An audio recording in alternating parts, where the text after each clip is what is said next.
ایک زمانہ تھا، شریف مکہ کا دور تھا، اعلیٰ حضرت حج پہ گئے تو ہندوستان کے بہت بڑے شاعر تھے، وہ بھی حج پہ گئے ہوئے تھے۔ پرانی تصویر اگر کسی کے پاس ہو، گنبد خضرا کے پاس 2 کھجور کے درخت تھے، اب تو نہیں ہے، تعمیری ضروریات کی وجہ سے ان کو ہٹا دیا گیا، تو شاعر نے اپنے انداز میں ایک تخیل باندھا اور اس نے کہا، کب ہیں درخت گنبد شہ والا کے سامنے، کب ہیں درخت گنبد شہ والا کے سامنے، مجنوں کھڑے ہیں خیمہ لیلا کے سامنے۔ لوگوں نے کہا واہ واہ، کمال کر دی، کیسا تخیل باندھا، بڑی داد پائی نا لوگوں سے۔ تو کسی نے آ کے یہ شعر اعلیٰ حضرت کو سنایا کہ وہ شاعر جو ہندوستان سے آئے ہوئے، انہوں نے یہ شعر کہا، کیا تخیل باندھا ہے۔ اعلیٰ حضرت شعر سننے کی دیر تھی، چہرے پہ جلال آ گیا، رگے غیرت پھڑکنے لگی۔ کہا، اس کو یہ جرأت کہ میرے رسول کے روضے کو لیلا کے خیمے سے تشبیہ دی، لیلا کی اوقات کیا ہے؟ تھر تھر کانپنے لگے۔ کہا، بلا کے لاؤ، اسے بلایا گیا، حاضر کیا گیا۔ اس کا خیال تھا مجھے داد ملے گی، لیکن کہا کہ تو نے رسول کریم کے روضے کو تشبیہ دی لیلا کے خیمے سے، تو ہاتھ باندھ کے کھڑا ہو گیا، حضور میری توجہ ادھر نہیں گئی۔ تو فرمایا اس کی اصلاح کر لو۔ جی حضور آپ اصلاح دے دیجئے۔ فرمایا تمہارا مصرع اولا ٹھیک ہے، مصرع ثانی میں اصلاح ہوگی۔ اس نے یہ کہا تھا، کب ہیں درخت گنبد شہ والا کے سامنے، مجنوں کھڑے ہیں خیمہ لیلا کے سامنے۔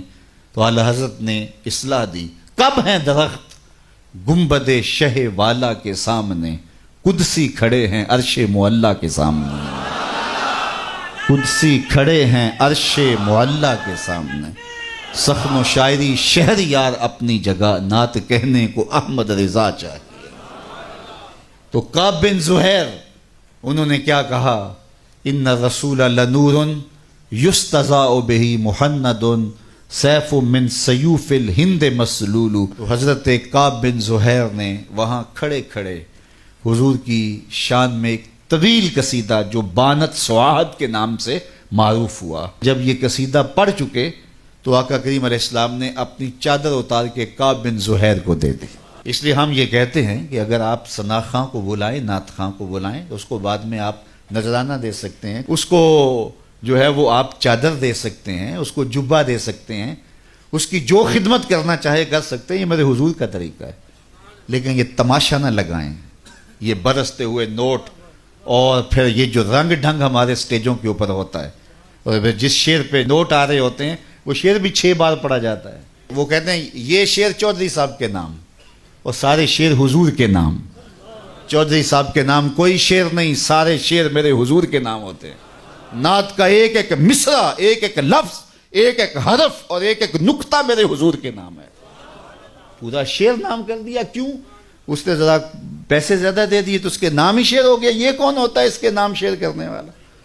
یار یہ تو چودھری صاحب ہوئے، کون ہے جس کے نام شعر ہو، جو حضور کا شعر ہو؟ جب حضرت سید صدیق اکبر پہ آخری وقت آیا نا، آخری وقت، تو پھر ام المومنین سیدہ عائشہ رضی اللہ تعالیٰ عنہ نے جب اپنے باپ کے وہ لمحے دیکھے تو ان کی زبان سے محبت پدری کی وجہ سے بے ساختہ نکل پڑا، وَأَبْيَضُ يُسْتَسْقَى الْغَمَامُ بِوَجْهِهِ۔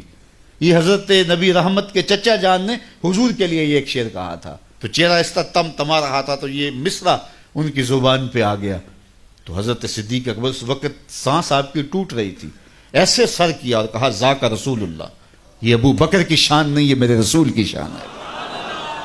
تو نعت کا شعر تو نظر نہیں کیا جا سکتا، حضرت ابو بکر صدیق جو رسول اللہ کا عکس ہیں، اور وہی جلوے ان کے چہرے کے اوپر پڑے ام المومنین کو دکھائی دیے، تو نے کہا ذاک رسول اللہ، نہیں یہ شان میرے حضور کی ہے۔ چودھری صاحب کون ہوتے ہیں؟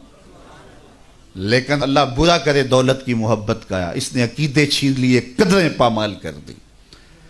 اور ہمارے بہت سارے نعت خانے فٹ کیا ہوتا ہے وہی شعر حضور کے لیے، اور جب کسی پیر خانے میں جاتے ہیں نام بدل کے وہی پیر صاحب کے لیے۔ پیر صاحب بھی مست بن کے بیٹھے رہتے ہیں، جانتے ہوتے ہیں یہ نعت کا شعر ہے، اور تو کون ہے؟ تیری ساری عزتیں حضور کے قدموں سے لگی ہوئی دھول کے برابر بھی نہیں ہیں۔